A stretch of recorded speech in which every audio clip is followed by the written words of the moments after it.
The next two DVDs are based entirely on techniques from the first 4 volumes. If you haven't watched volumes 1 through 4, it's crucial that you do so first. On the last 2 volumes, we'll first look at techniques for staging scenes and then do a lot of script stagings. If you prefer to have printed scripts and blocking diagrams in addition to the animations, you can download them in PDF format at hollywoodcamerawork.us/downloads.html.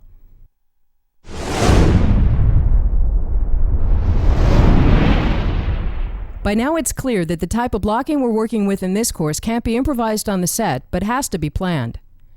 To do that, we need a system for blocking on paper. Here we'll propose a system that's extremely easy to draw, either freehand or with a template that can draw circles and triangles, which is available at most office stores. We're usually starting with the layout of the set, which we either get from the production designer or from a sketch of the location. We'll illustrate characters as circles. Here we'll create 2 characters and give them each a color. Since colors are harder to erase, it makes sense to not add the colors before we're sure of the characters' positions. To illustrate which way they're facing, we'll draw a line inside the circle. In this course, we have men and women of the same colors, so to avoid confusion, we'll illustrate the women with an extra line.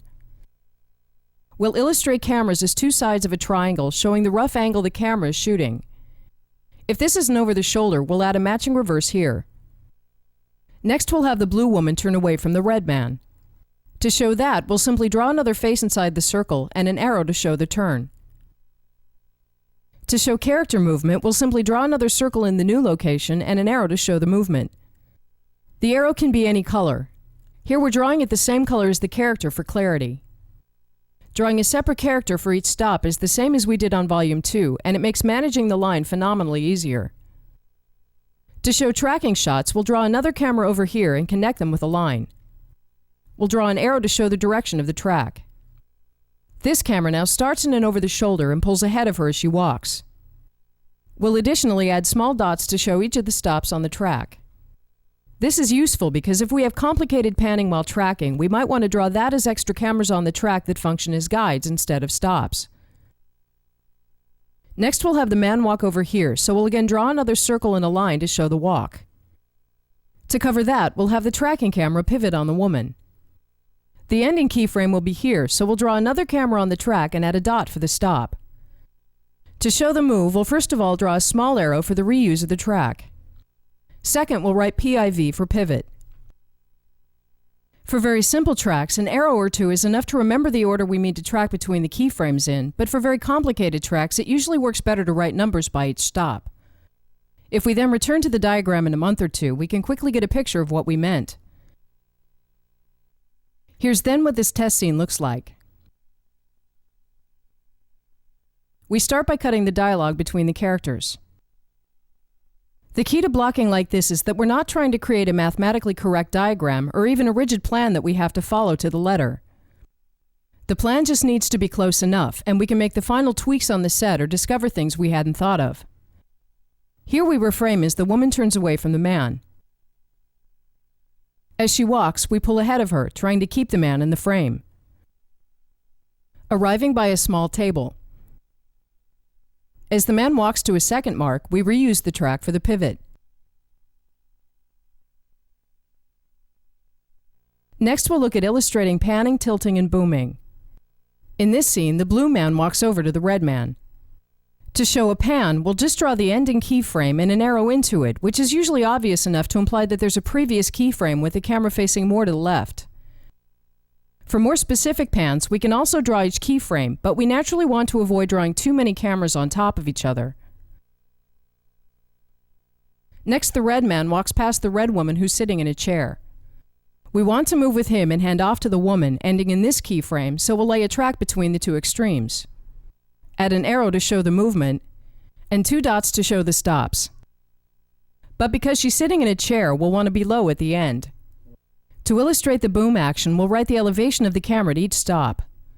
So behind the first location, we write up, and behind the second, we'll write DN for down. We'll show tilting up and down as an arrow in front of the camera. To tilt down, we'll show an arrow going into the camera.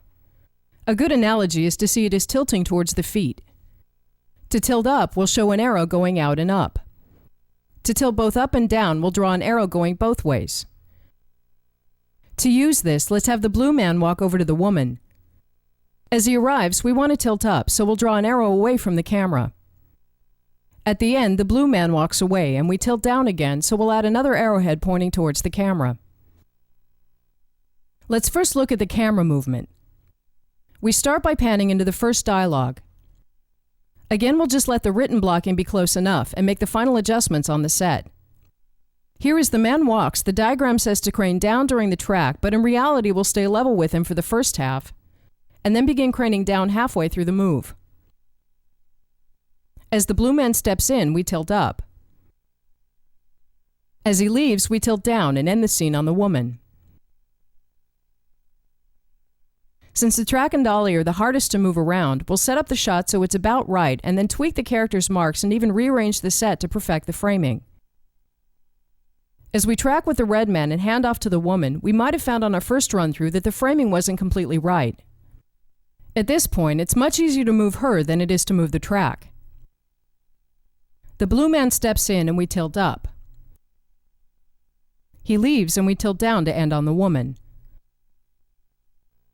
The last thing we'll look at is how to illustrate many things happening in the same spot, starting with characters changing elevation. In this scene, the red character is sitting behind a table and the blue character is standing. So we'll put in two reverses. This one is low because the red character is sitting, and this one is high because the blue character is standing. But we don't need to write that because we can just as well make that decision on the set. If the red character stands up, we'll simply make a note that he stands up, which implies that he's sitting down before that. If the reverse on him tilts up with him, we would just draw an arrow out and up. But if we're booming up, we have two elevations in the same spot. So by writing both elevations as down up, we'll know to start down and then boom up. Another thing that can be hard to write down is when characters reuse each other's stops, which is a very effective way to save cameras because we don't need any new coverage. Here the blue man walks over to the gray man and we'll set up two reverses. But when he walks out, the red man walks over where he stood so we can use the same cameras. No matter which way we draw this, if we return to it in a month, we'll need a moment to understand what we meant. So let's simply draw a dot in the middle of the character to remember that it's a dual-use stop and leave it in the color of the first character standing there. We also need a way to write down doing several versions of a take. In a typical situation, we've set up an over-the-shoulder to do a slow push during the dialogue. If we want to cut wide again after the push, we'll need a full lock take from the wide position. So we'll write L for locked by that keyframe. If we wanted a lock close shot as well, we write L by the close keyframe. We then have three takes, two locked and one that tracks. Sometimes a lock take needs to have very different behavior than the tracking version. Before the main dialogue, let's say that the red character walks in and we want to boom up from his feet while panning into the over-the-shoulder. We'd write this as both down up and an arrow for the pan. But if this is only meant for the locked version, it can get confusing, and we're better off drawing it as a separate camera nearby the original keyframe. Even though we'll physically shoot it with the same camera on the same track, this way makes it easier for us to remember what we meant when we drew it. If you use Adobe Illustrator, you can download our template for creating blocking diagrams on the computer instead of on paper. To download, go to hollywoodcamerawork.us/downloads.html.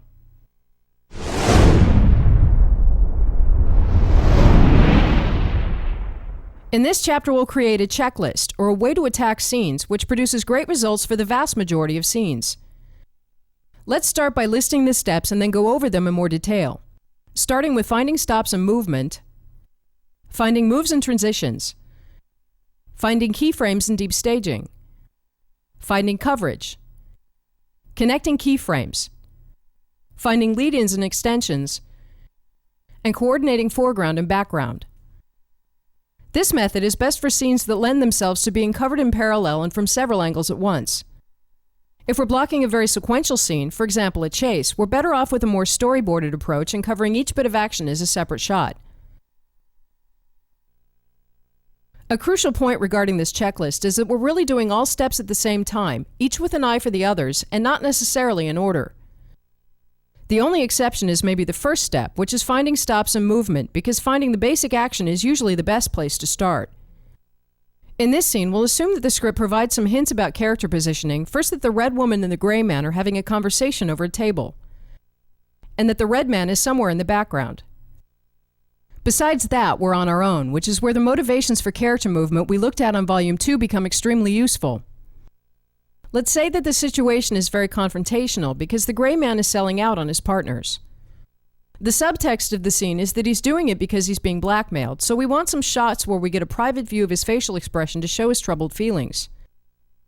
We could do that by creating a stop where he walks over here, facing away, which we would cover in a camera facing this way. After the conversation is continued here, the red woman charges over to get a straight answer. He then turns to her, and after a bit of conversation she walks out, which was the only other stage direction that was obvious in the script or that we decided to keep. Putting this diagram on hold for a moment, it's worth placing characters with an eye on how we want to shoot them. This becomes especially important if we want to create moves that pass by characters just in time for their line. Here the characters have consecutive lines, and it's not particularly important where we place them, so we'll arrange them by their order. We'll be tracking this way, so starting with the blue man, he walks this way, to the red woman, who begins walking, past the red man, who we hand off to, and continue tracking, resulting in a pivot reveal of the blue woman in the background. Here we've put in the camera and track immediately, but even if we didn't, arranging the characters like this would make that very easy later on. This very simple strategy creates an enormously complex move. We track with the blue man, past the red woman who takes over his movement, hand off to the red man, and pivot reveal the blue woman. There's probably no way we could happen upon a move like this without deliberately arranging the characters for it. Finding moves and transitions often follows immediately after. These are moves that need to be in a particular place at a particular time, so we might as well build them into the central structure of the scene. In an example on Volume 3, the man was standing next to the woman and then walked over to sit in a chair opposite her.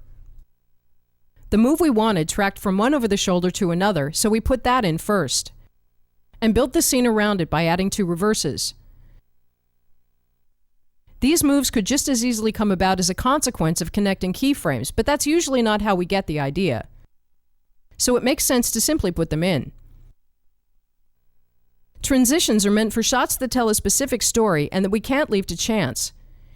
Here the red man walks past the blue man, and it would serve the story with a camera that hands off, so we'll put one in very early. Whatever else happens in the scene, we're sure to get this shot, and to integrate it, we'll simply find something to use it for before and after. Maybe having this camera be a lock shot on the red man before the handoff. Another transition could be a pivot reveal, which is again an extremely specific move that needs to go in early. As we push in on the red man and pivot reveal the blue woman, the camera is now reverse shot and we can weave it into the scene by adding a matching one here. We could expand on that by having the woman arrive as the reveal happens, but the point is that we put the move in first and then work forwards and backwards in time to give the camera more function. Other very specific moves are basing a scene on a particular technique. In this scene, the woman is sitting by a table and the man walks back and forth, which we want to cover in one continuous pivoting camera. For the man's first stop, the dolly is here. For the second, it's here. For the third, it's here. And for the fourth, it's here. This camera is now a central part of the scene, and all other cameras go in according to that. Returning to the diagram we were working on, let's say that we've imagined one particular move, which is a close push on the gray man as the woman walks out. We'll start it in what will be an over-the-shoulder before the move, becoming a close-up after the push, and we've now locked the move right into the scene. Moving on to finding keyframes and deep staging, this is one of the most important techniques in this course. Our purpose now is to simply place as many keyframes as we can think of for all the shots and angles we might want to be in at some point. The key is that we're placing virtual cameras as placeholders and then first later decide which ones to connect on tracks. In the first part of the dialogue around the table, we could easily want a pair of over-the-shoulders. A pair of close-ups would also come naturally. To get the red man in the background into the scene, let's create a deep staging shot with a woman in the foreground. For the gray man facing away, let's create the personal shot with him in the foreground. But as we put in keyframes, we're beginning to tie down the blocking. This is fine for most types of shots, except the more complicated deep staging shots, which are often created by deliberately arranging characters for the camera. So let's use this last opportunity to rearrange the characters by moving the gray man's stop over here, which will create an elegant staggered deep staging shot as he steps away. But moving him, of course, means that the woman's stop has to change as well. With that done, we'll place a keyframe here, which is a staggered deep staging shot as long as the woman is by the table. For the sake of this chapter, let's delete the close push on the gray man because we have another opportunity to create one later on that we also need to look at. So for now, as she walks over to the gray man on his new mark, let's simply place a reverse pair. Finding coverage is an extension of placing keyframes and is simply about adding detail to the coverage by looking for inserts and close-ups. This is a very simple scene, and we already have the close-ups we need, so there's not a lot to find. But we could place an insert on a document on the table, which is an active prop in the scene. We could also place a close-up on the red man and see if we end up using it. This step could be considered a moot point, but getting detail is easy to forget, which is why it's on the list. Connecting keyframes is the payoff to placing virtual cameras for all the places we would want to be. The goal now is to find interesting ways to connect these keyframes on track. We could, for example, connect the close-up on the red man with a deep staging shot with a woman in the foreground, which would create a start-on reveal. We could maybe connect each of the over-the-shoulders and close-ups by the table and start pushing both cameras during the dialogue. But every time we make these connections, we preclude other connections. Now we wouldn't be able to connect this deep staging shot with this close-up because each of the keyframes are already used on tracks at different angles. It also wouldn't be a very interesting move. Over by the second position, we could do a very effective move though. Starting in the staggered deep staging shot, we could track into this over the shoulder as the woman walks over, resulting in a pivot. This move is easy because we don't need the over the shoulder before she's walked over, and we don't need the staggered deep staging shot after. But if we did, we would simply put in else to get lock versions as well. Moving on to finding lead-ins and extensions, this is a step that produces a lot of production value very quickly. With what we've laid down now, let's look for additions to make before and after the main business for each camera. First, let's add a big piece of action to the beginning of the scene by having the red man start by a table over here and then walk to his first real mark.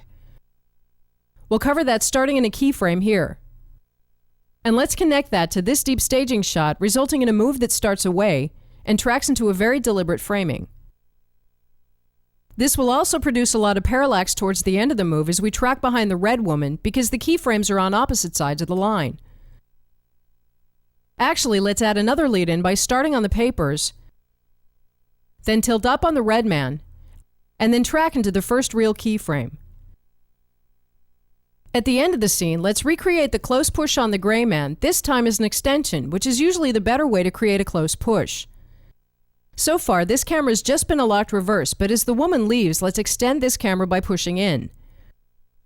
We'll additionally have the woman leave in this direction instead to get more movement in the foreground.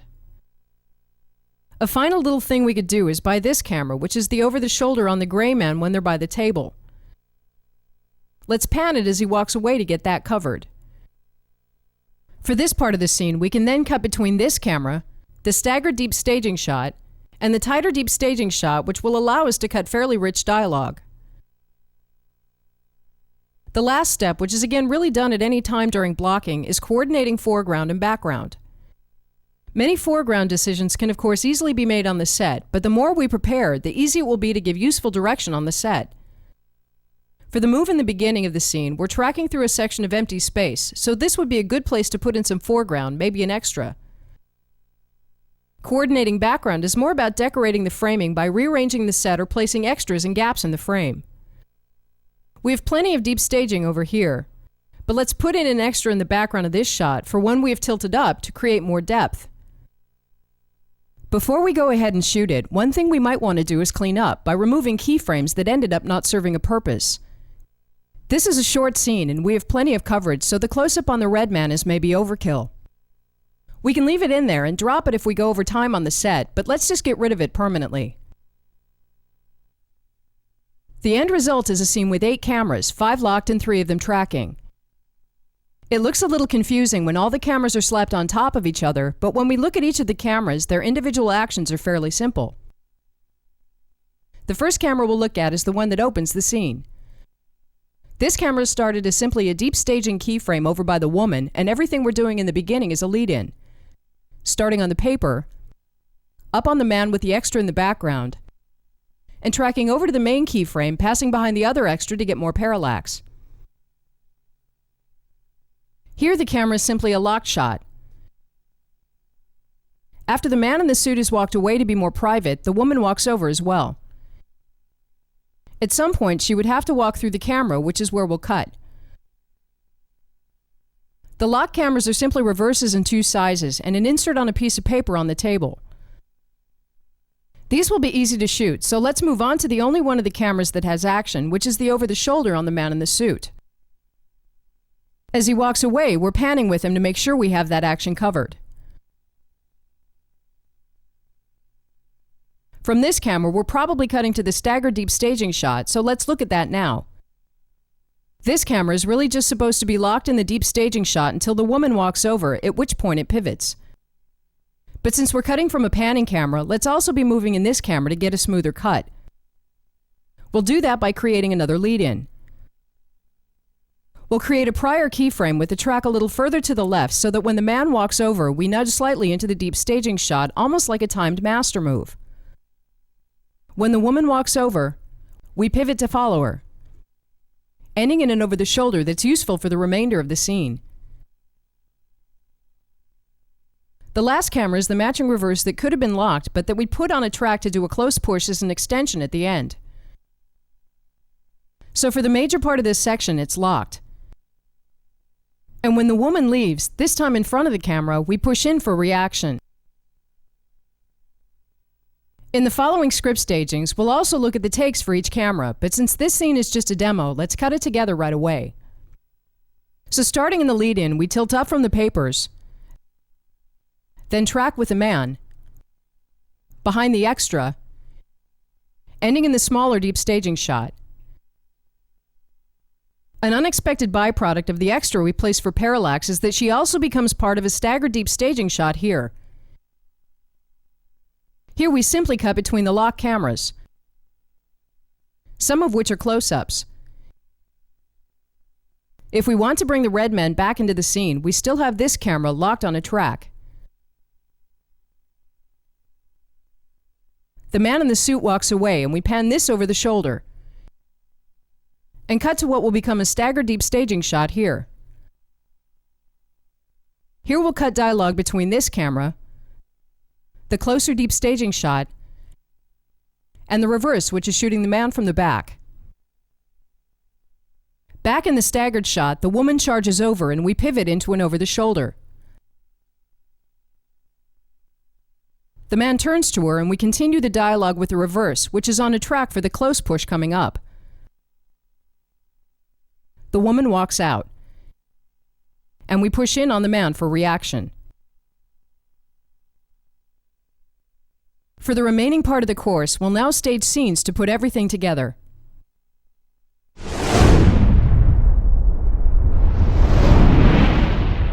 The first two scenes we'll work with take place aboard a starship and are made to resemble a Star Trek-type scenario.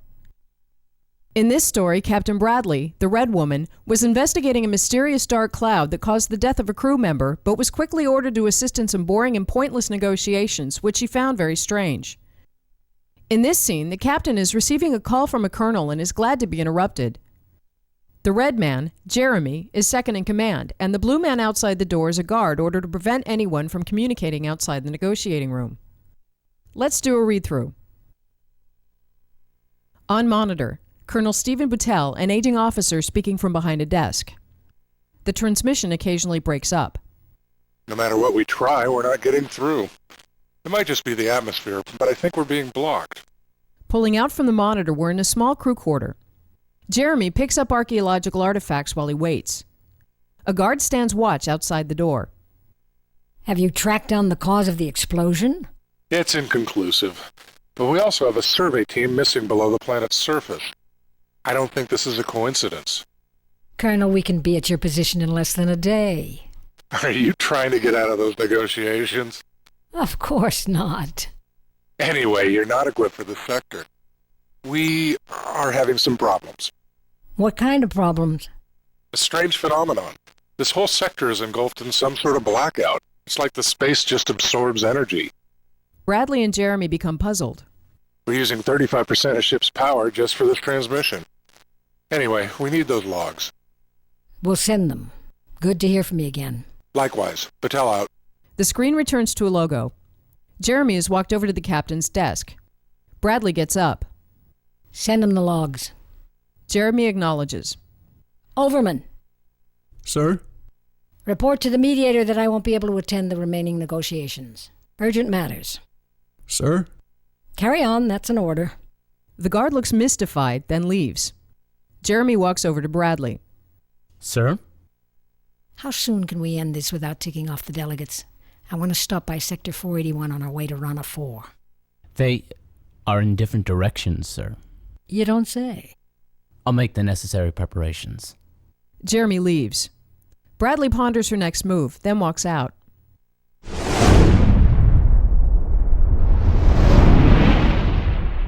In this scene, we're starting with the diagram of the set.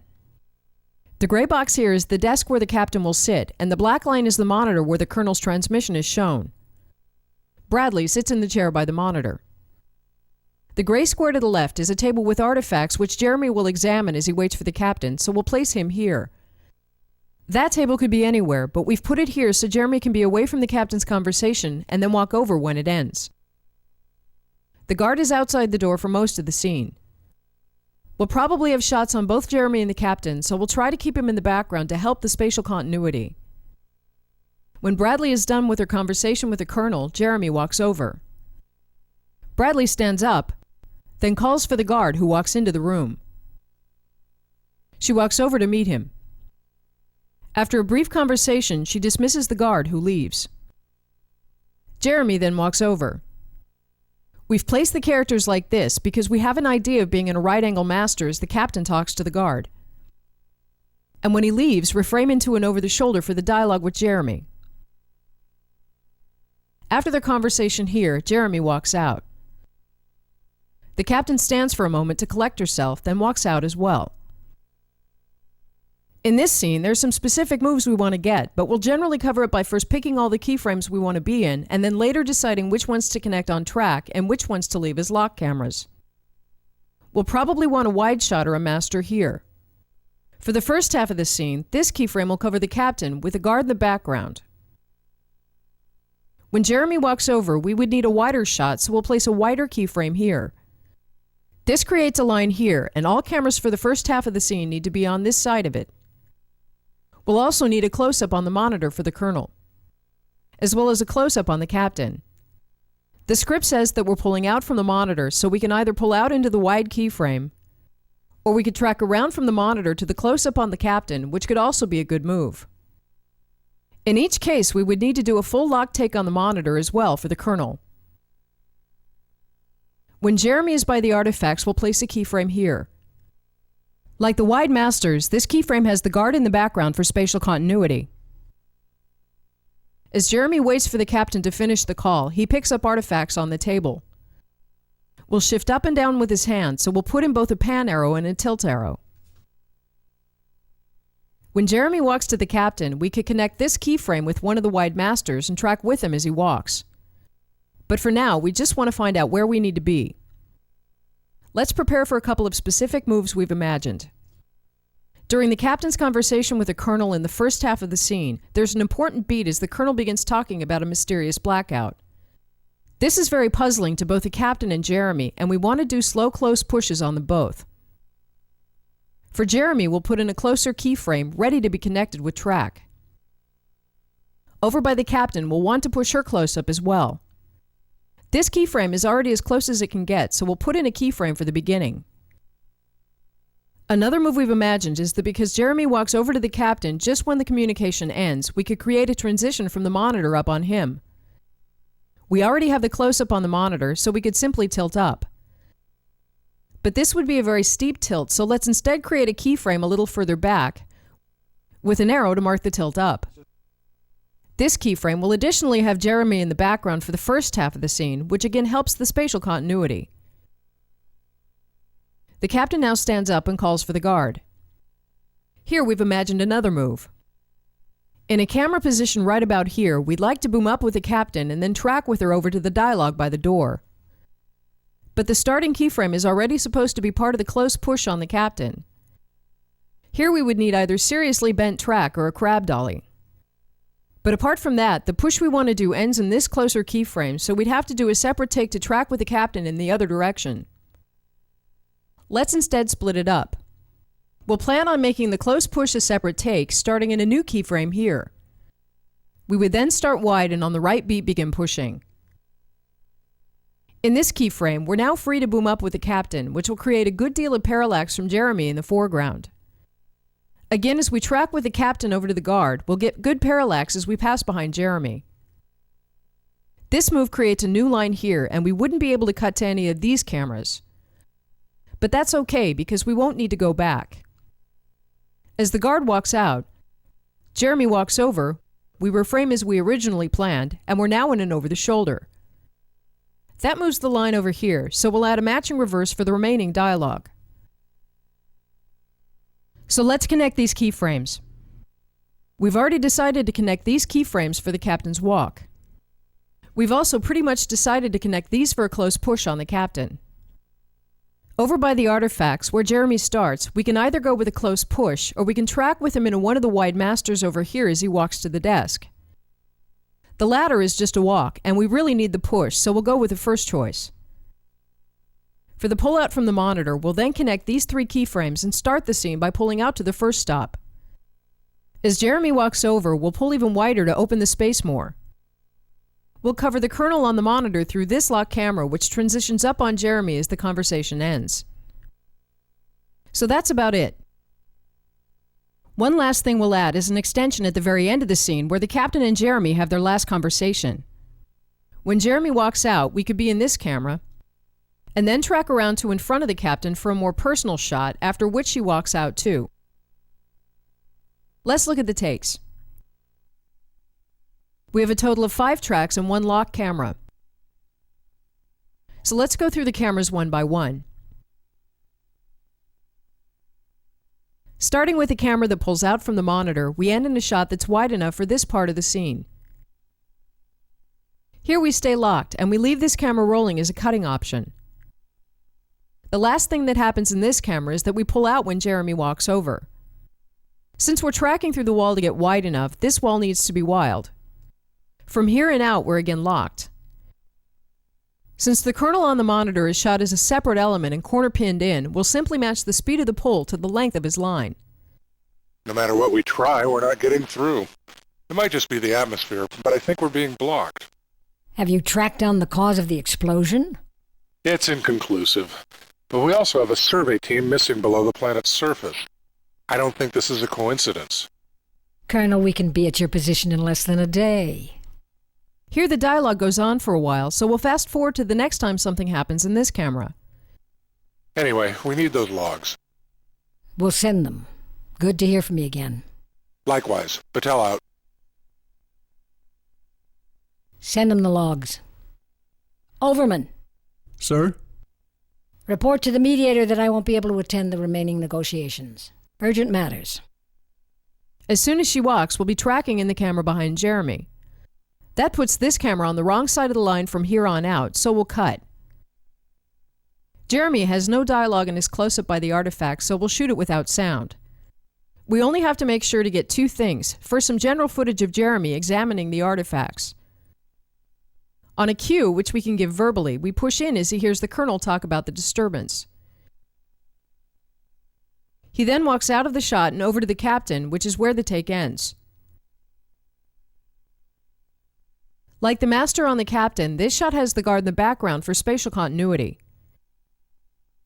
As Jeremy touches the artifacts, we pan and tilt with him. On our cue, Jeremy hears the Colonel, and we begin pushing as Jeremy turns.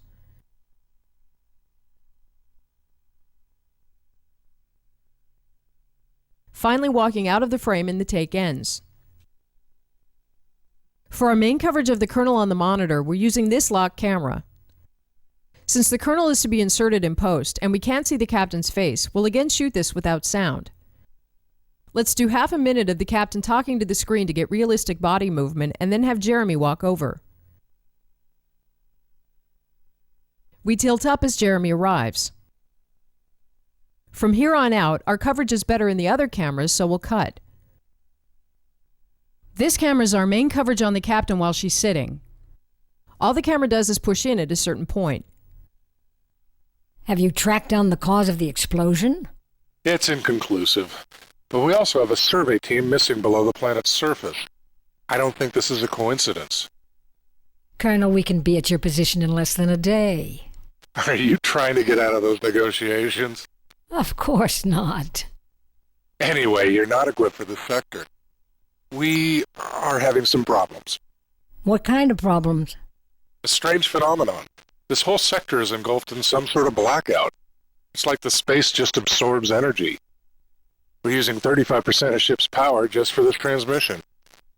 Anyway, we need those logs. We'll send them. Good to hear from you again. Likewise. Battelle out. As she stands up, the take ends. This camera is the one that booms up with the captain and tracks with her to the conversation with the guard. Even though we're not intending to use this camera for the first minute of the scene, let's shoot her entire dialogue anyway so we have an extra angle. After that, Jeremy walks over and the shot becomes an over the hip. When the captain gets up, we boom up with her, which should give us some good vertical parallax. She then calls for the guard, and we track with her as she walks over, ending in a right-angle master. When she's done talking to the guard, he leaves, and Jeremy walks over. By reframing, we're now in an over-the-shoulder. This shot is done when Jeremy walks out. Anyway, we need those logs. We'll send them. Good to hear from you again. Likewise. Battelle out. Send them the logs. Overman, Sir? report to the mediator that I won't be able to attend the remaining negotiations. Urgent matters. Sir? Carry on, that's an order. Sir? How soon can we end this without ticking off the delegates? I want to stop by Sector 481 on our way to Rana 4. They are in different directions, sir. You don't say. I'll make the necessary preparations. The last camera is the matching reverse for the previous camera. We're active as soon as Jeremy steps into the over-the-shoulder. Then they have their final conversation, and as Jeremy walks out, we pivot around to the front of the captain, where she gathers herself and walks out of the shot.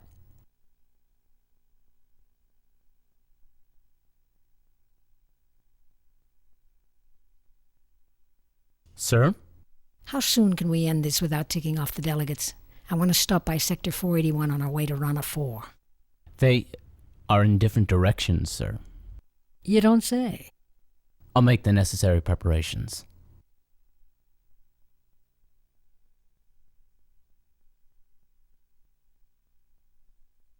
Let's view the cut.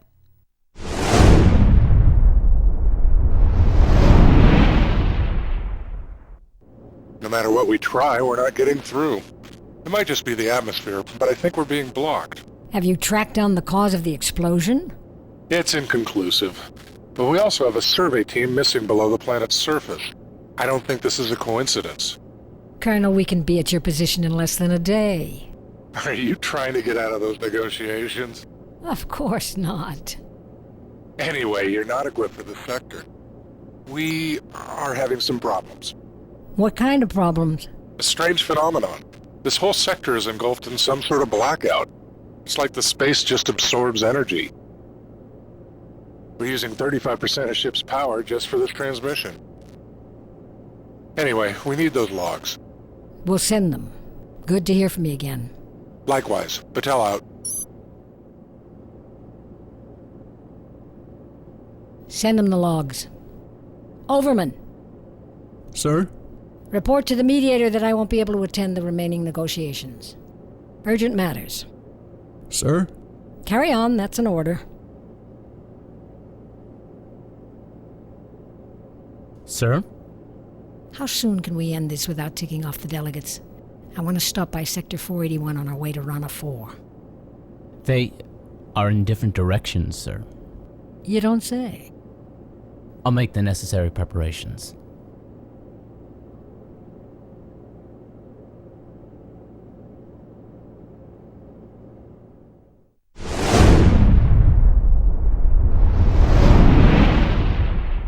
This scene is at a later point in the story from the previous script staging. Here the characters are on the bridge of the starship as they scramble to respond to an attack by invisible ships. Let's do a read-through. Bradley and Ishida rush onto the bridge as the ship shutters. Status. We can't see a thing. The shots are coming from empty space. There could be more than one ship. We lost latitude controls at the first hit and the shields are crumbling. We're sitting ducks, sir. Any other ships nearby? All comm energy is being absorbed by the blackout. The ship shakes heavily.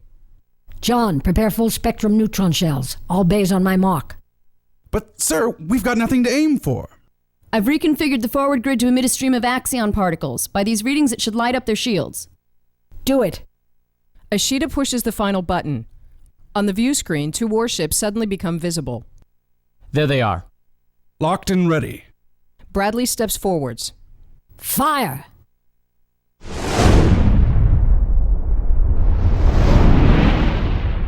A thing that could work great for this scene is to base the blocking on transitions where we try to combine as many actions and lines as possible into single shots, which can give the sequence a tight flow.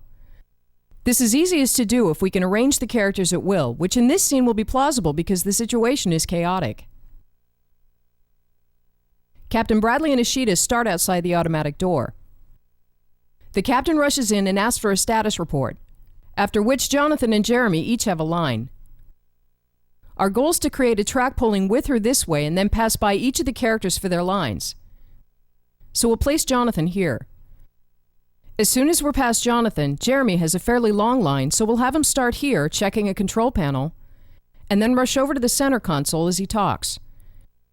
By combining this into one long move, we'll pass by each of the characters at just the right time. We start here as the captain enters, and pull with her over to Jonathan. By keeping on tracking, we pick up on Jeremy and walk with him over here. The middle keyframes are merely for remembering that our purpose is to pass by Jonathan, and then Jeremy, so we're only placing stop marks at the start and end. Jonathan is sitting down, but Jeremy is standing up, so we need to work on the camera's elevation. In the beginning, the shot is wide enough that it doesn't matter how high or low we are, so we'll start low, ready for Jonathan. As we pick up on Jeremy, we're still low, but then boom up for the ending keyframe, which would have to be at eye level. Let's also bring more action to the beginning by adding a lead-in where we start on some crew members. We'll have them walk past the door, pan with them, and hand off as the door opens, after which we start tracking with the captain.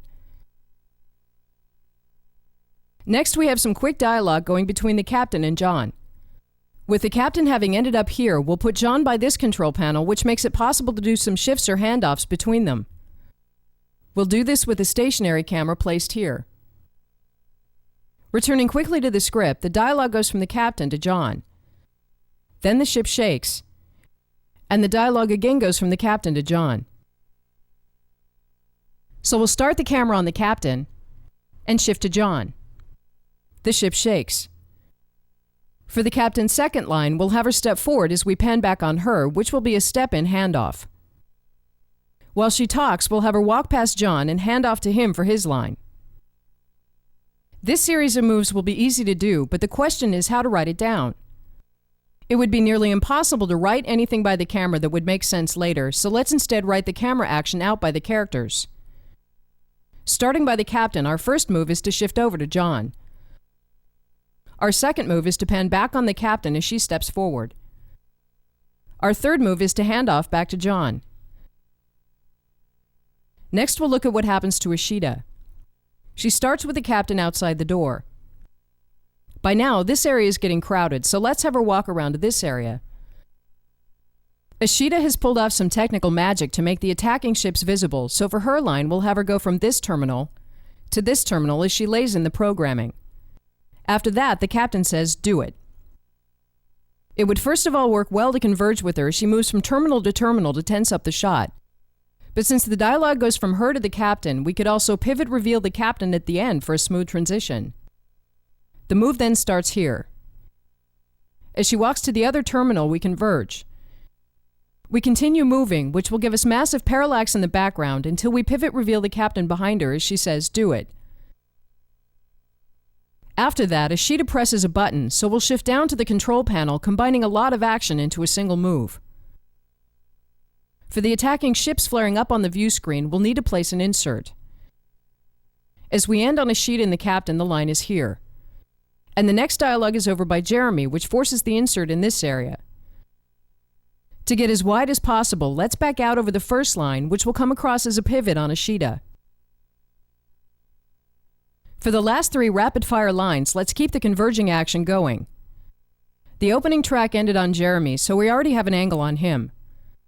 But that track is angled the wrong way for converging on Jeremy and the captain, so let's do the ending as a separate shot. Starting the track here, Jeremy has a line, followed by John in the background. The captain steps forwards and we converge on her as she says, "Fire." Let's also converge vertically, bringing us closer and closer to the eye line and making the ending more intense. Let's look at the takes. Because of the long transitions, we have very few cameras. The scene is also very sequential, and the cameras literally take over from each other, so by shooting them in order, we can iron out any wrinkles as we move along. We'll shoot the insert on the view screen last, since the view screen itself is a wild wall we need out for the first 5 cameras. So starting with the first track, as soon as we took the liberty to arrange the characters by their order in the script, the move became very easy to do. We start on the lead-in with the extras, then hand off to the captain and Ashita coming out of the door. We pull past Jonathan for his line, pick up on Jeremy, and boom up as we converge up here. Jeremy's only remaining line is covered in the converge at the end, so we'll cut here. For focus, we'll simply rack back and forth as each character becomes important. Status. We can't see a thing. The shots are coming from empty space. There could be more than one ship. We lost latitude controls at the first hit and the shields are crumbling. We're sitting ducks, sir. Let's get some general camera shake for the weapons impact in the middle of the scene. We can also do camera shake in post, as we'll do in the cut, but doing it live allows the characters to react to it. The lock camera that hands off between the captain and John is a little difficult to write down, but very easy to execute. We start on the captain, then shift to John. At this point, we know for a fact that we're cutting away to the camera shake on Jeremy, so we could break up the shot here. As we continue, we do a step and handoff back to the captain. As she walks and talks, we do an end-on handoff back on John. Racking focus between them will add nicely to the attention shifts that are already happening. Any other ships nearby? All comm energy is being absorbed by the blackout. John, prepare full spectrum neutron shells. All bays on my mark. But, sir, we've got nothing to aim for. For the pivot reveal track on Ashita, we want to be sure the dolly is rolling before her dialogue because we want to cut into the move. We do a diagonal converge to the other monitor. The pivot begins, revealing the captain for her line, and tilt down as Ashita executes the order. The main focus shift will be from Ashita over on the captain as she says "do it," and for everything else we'll just follow focus. I've reconfigured the forward grid to emit a stream of axion particles. By these readings, it should light up their shields. Do it.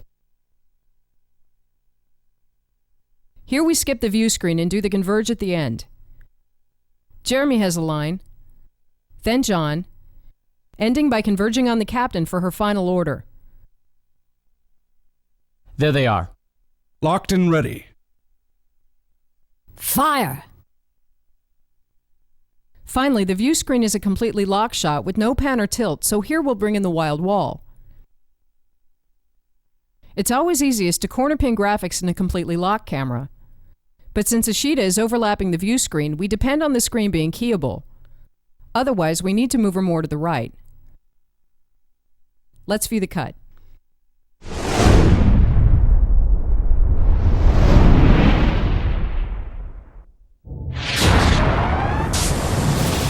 status? We can't see a thing. The shots are coming from empty space. There could be more than one ship. We lost latitude controls at the first hit and the shields are crumbling. We're sitting ducks, sir. Any other ships nearby? All comm energy is being absorbed by the blackout. John, prepare full spectrum neutron shells. All bays on my mark. But, sir, we've got nothing to aim for. I've reconfigured the forward grid to emit a stream of axion particles. By these readings, it should light up their shields. Do it. There they are. Locked and ready. Fire!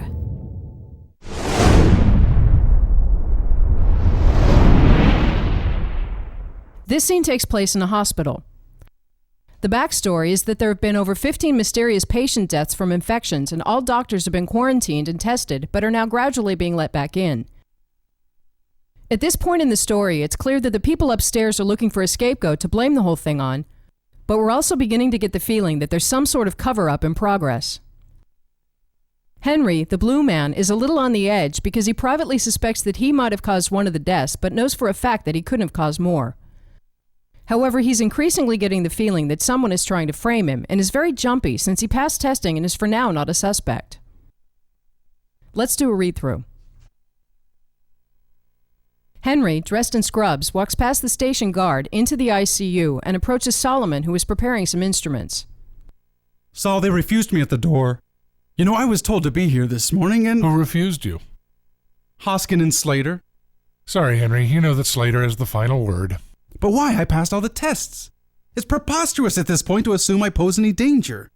We can't take any chances, Henry. I didn't cause it, Sol. You've got to understand that this is a routine investigation. It's not about you personally. Then why am I not in there operating right now? Nobody suspects you, Henry. Henry spies Taylor giving some fluid medication to a patient and storms over. What did you just do? What? That's my patient, nurse. You better have a damn good reason for what you just did. I was taking the patient's pulse. No, you were giving her something. Just her vitamins. Tell me what you gave her.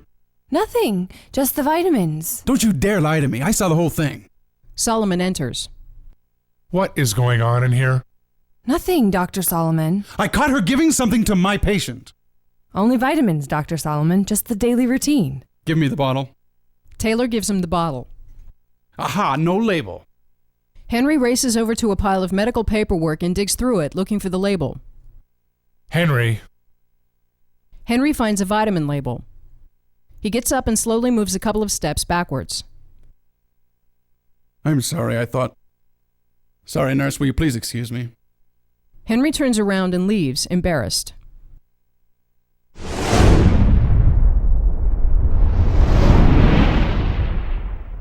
The set we have to work with for this scene has two major areas. First, the area out here, which is where Solomon and Henry have the first half of the dialogue. And secondly, the enclosed area in here, where Henry rushes in and accuses the nurse Taylor. The enclosed area has windows that we have the option of shooting through, which can be helpful given the small size of that room. However, this entire wall is wild, and taking it out for some shots will give us more freedom to pick angles.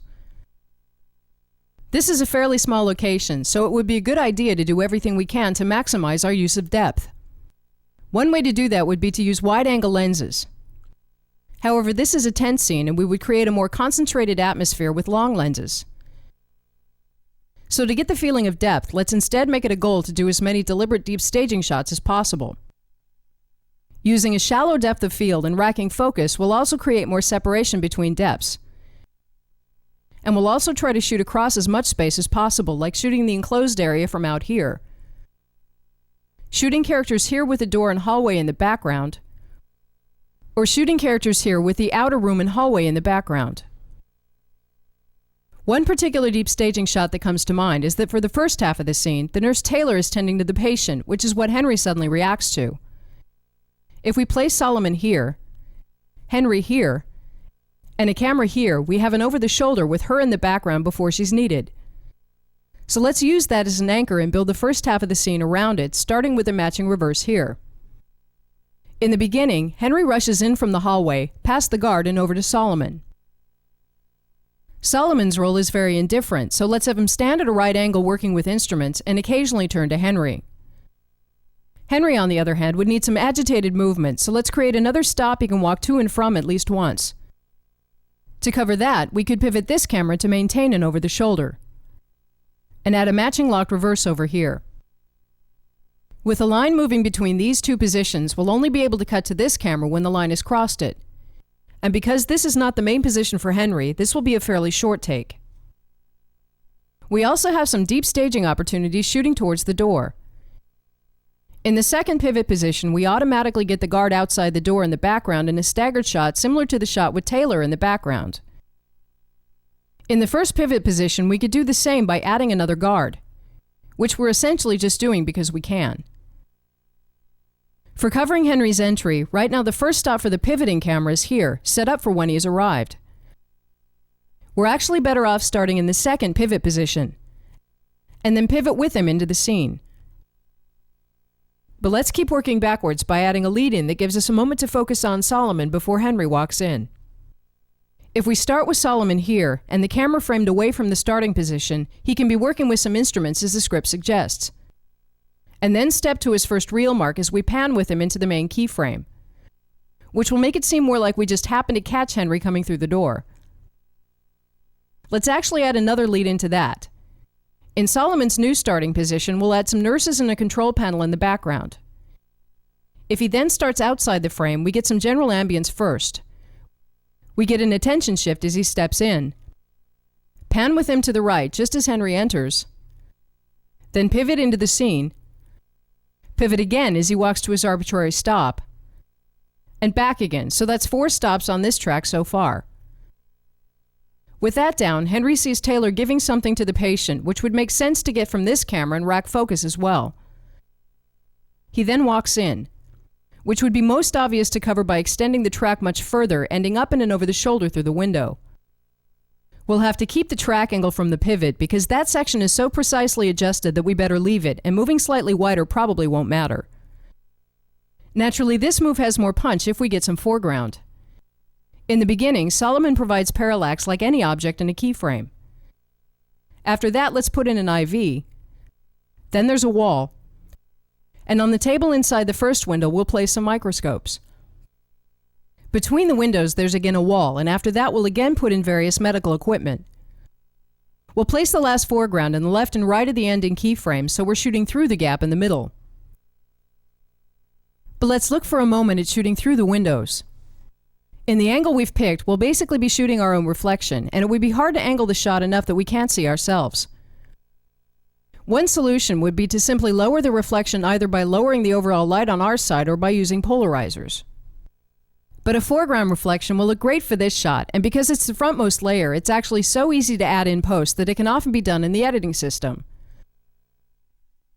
We'll then simply shoot it with square holes instead of windows and superimpose an image for a reflection, which will allow us to shoot directly through the windows. We would merely need to move the image slightly for parallax and mask out the parts that are supposed to be a wall.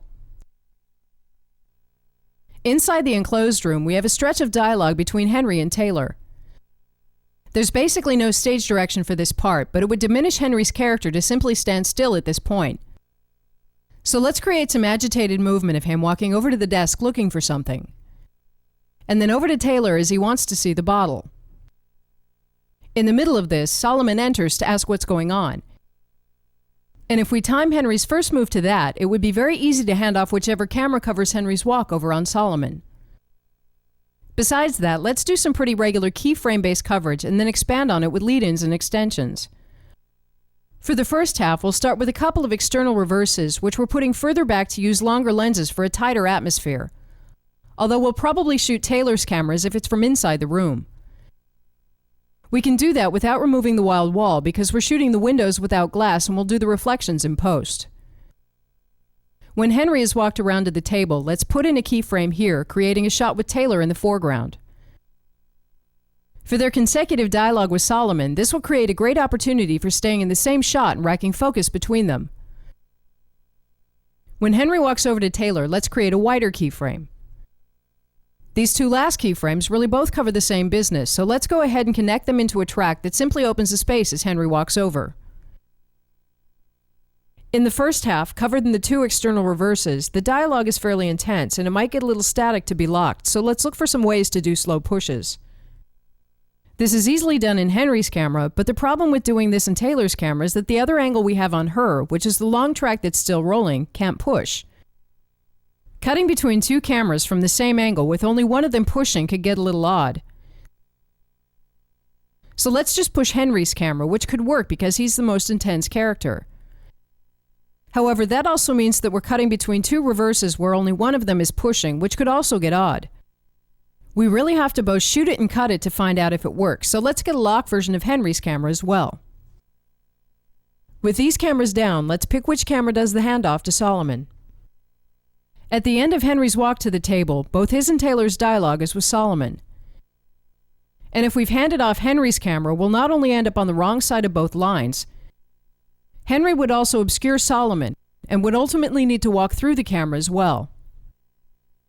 So let's do the handoff from the over-the-shoulder on Taylor. We then simply stay locked for the static part of the dialogue, pan with Henry as he walks, and continue panning to reveal Solomon stepping in. Solomon's line is very short, and the next shot is almost certainly this one. So let's lead in this shot by starting pan in this direction, pick up on Henry and pan into the shot with Taylor in the foreground for her line, which follows next. Here we then rack focus back and forth. And as Henry walks over, we open the space. As he asks to see the bottle, let's extend the ending keyframe by shifting down on the bottle. The next thing that happens is that Henry walks somewhere else to look for a label. If we make that place over here, we can simply track this camera, which is now quickly becoming an occasional master. Immediately after, Solomon has a line. And instead of adding new cameras for that, let's simply have him step into the background of Henry's shot, which he will then complete. As Henry looks through the papers and labels, let's again shift down, and slowly up again as he realizes that Taylor was telling the truth. The last thing that happens is that Henry stands for a bit, then walks out embarrassed. Here it would make sense with a close push on Solomon and Taylor as they stand puzzled. But all we really need is some sort of move to give it more meaning, so let's be lazy and simply track the occasional master more to the right, and have Solomon step over here to look after Henry exiting. Let's also have Taylor step into the background of that shot, looking after Henry. Let's look at the takes. Except for the camera that began as a pivot and became a long master with 7 stops, this blocking is pretty straightforward.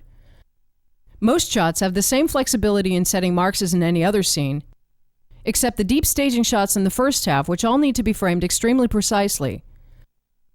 The most important shot here, which we use as an anchor to find all other marks from, is the over-the-shoulder with Taylor in the background. With the same character positions, the matching reverse needs to get this guard in the background a couple of times until we find some character and camera positions that can do both. For Henry's second mark, we wanted to get the other guard in the background of the pivot camera, but this is a little easier because his mark is arbitrary and we can just place it wherever the framing ends up right. The reverse for this angle is not a deep shot and doesn't need to be placed that carefully, so we'll simply make it match the size and composition of wherever the tracking shot lands.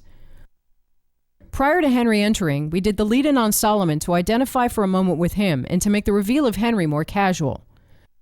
With the track in the starting position, this was simply a keyframe away from the main action, with Solomon in the foreground and the nurses in the background. And the lead into that started with Solomon outside the frame. So starting on the nurses, we rack focus. He walks over to his first real mark, casually revealing Henry entering, and we pivot into the second camera stop. As Henry walks to his arbitrary mark, we pivot to the third stop, which is the same as we started in, and back again after a bit of dialogue. This would be a good time to break up the shot to the other half of the scene. So starting a new take, Henry walks into the enclosed room, first behind Solomon, the wall, the foreground inside the room, ending over here between the two pieces of foreground. Here we sit locked for a while, and we might actually cut again because the next thing that happens is after Henry has taken the bottle from Taylor and walks over to the window, Here we'll find when shooting that the framing isn't exactly right, and we'll need to reframe, which is also easier to do if we cut. Starting again, we track with Henry over to the counter, and Solomon steps in and completes the framing. Then up again,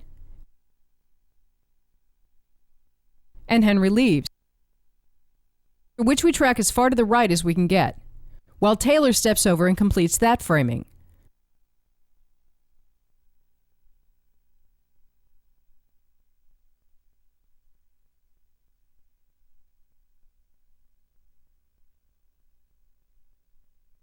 The door. You know, I was told to be here this morning and... Who refused you? Hoskin and Slater. Sorry, Henry. You know that Slater is the final. It's preposterous at danger. We can't take any chances, Henry. I didn't cause it, Saul.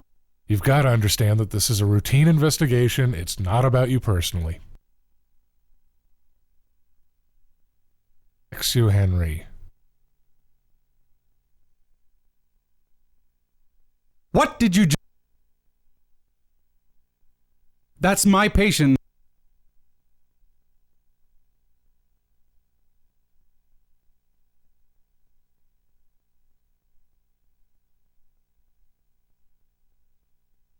No, you're giving her something. Just her You gave her. Just the Vitamin. I saw the whole thing. What is going on in here? Nothing, Dr. Solomon. I caught her giving something to my patient. Only vitamins, Dr. Solomon. Just the daily routine. Give me the bottle. Aha, no label. Henry.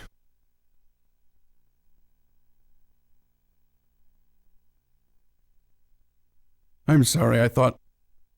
Sorry, nurse, will you please excuse me?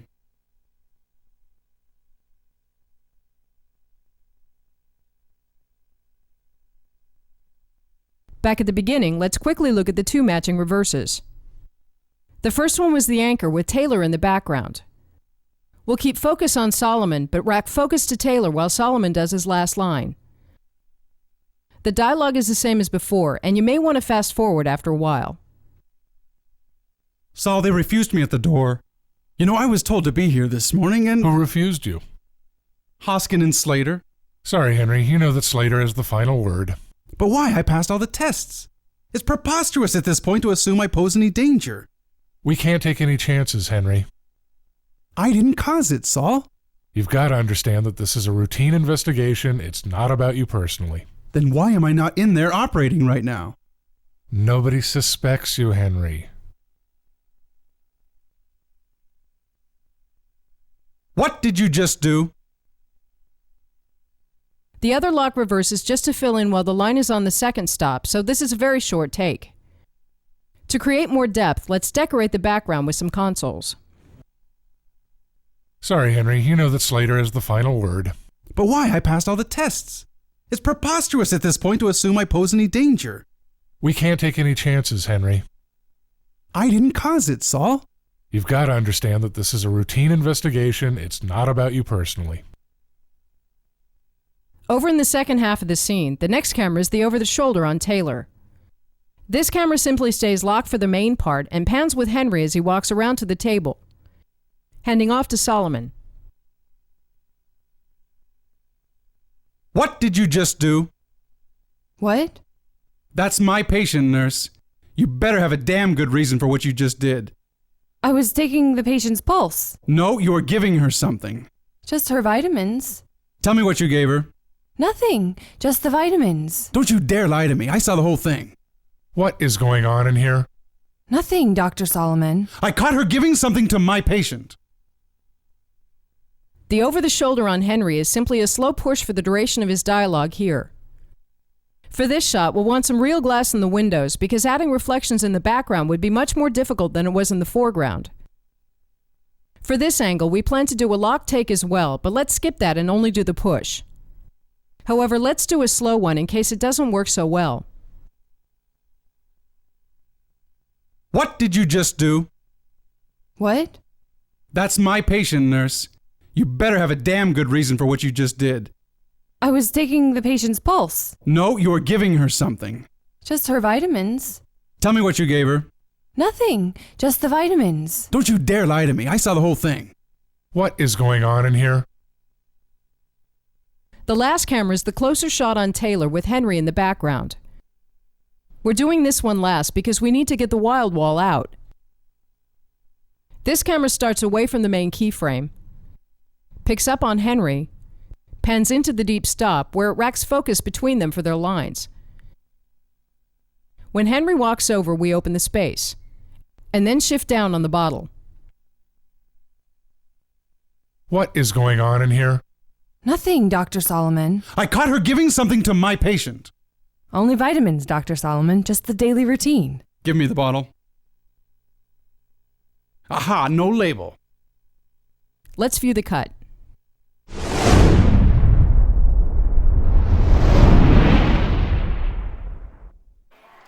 Dr. Statement. Dr. Statement, please. Michael Crawford, 340. Michael Crawford, please call 340.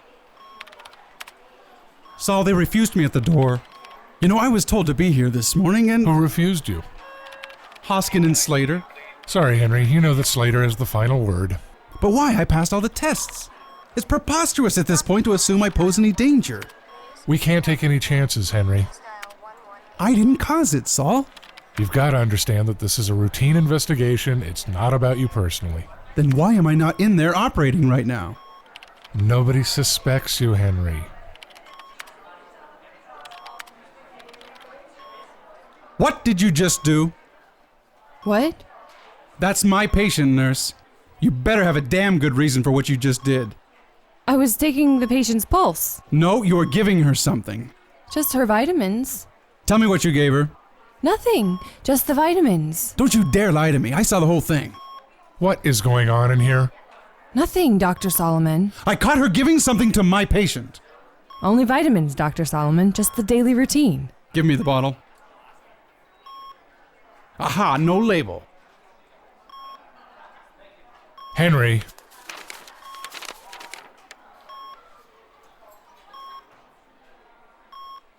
I'm sorry, I thought... Sorry, nurse, will you please excuse me?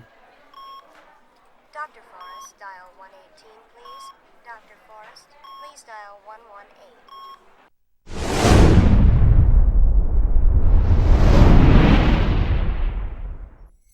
118.